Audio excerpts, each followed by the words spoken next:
కవిత గారు ఇంకా పార్టే పెట్టలేదు. కవిత గారికి సంబంధించి ఇగో ఇప్పుడు ఇట్లా కుట్రలు జరుగుతున్నాయి.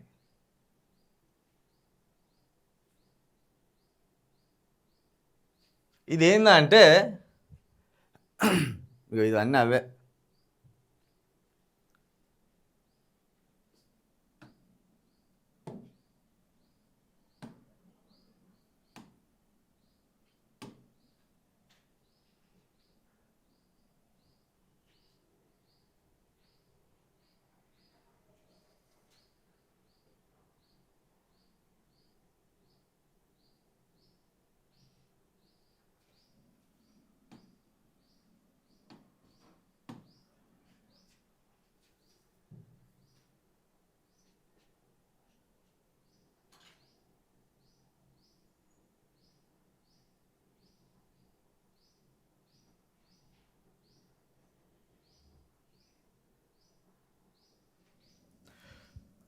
మున్సిపల్ ఎన్నికల సందర్భంగా కవిత గారు All India Forward Bloc party తోటి ఒప్పందం కుదుర్చుకొని సింహం గుర్తు మీద కవిత గారి అభ్యర్థులను బలపరచడం జరిగింది.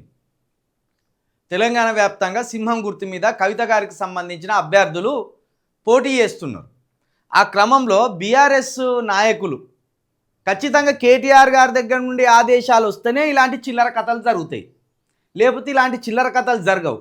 ఇప్పుడు అక్కడ ఆల్రెడీ కవిత గారి పోస్టర్స్ అంటించిండ్రు, వాళ్ళ అభ్యర్థులకు సంబంధించిన ప్రచార పోస్టర్స్ అంటించిండ్రు.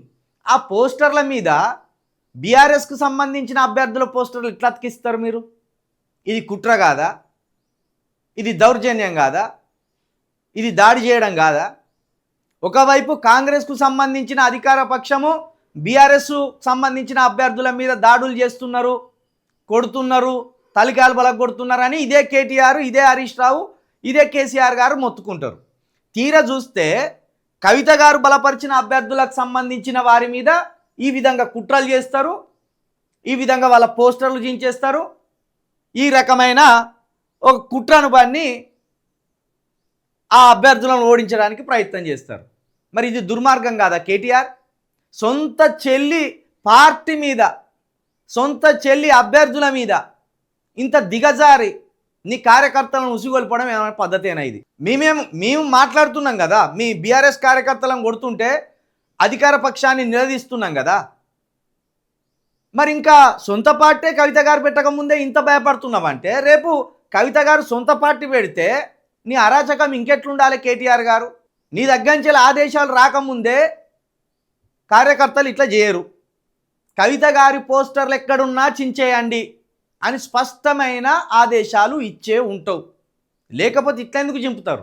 ఇప్పుడు కవిత గారి శ్రేణుల మీద దాడులు చేయమని చెప్తావు, కవిత గారి గురించి ఎవరైనా మాట్లాడితే వాళ్ళ క్యారెక్టర్ మీద వ్యక్తిగతంగా దుమ్మెత్తిపోయామని చెప్తావు, వాళ్ళ పోస్టర్లు చింపేయమని చెప్తావు. చెయ్యి ఎన్ని ఎత్తావు చెయ్యి.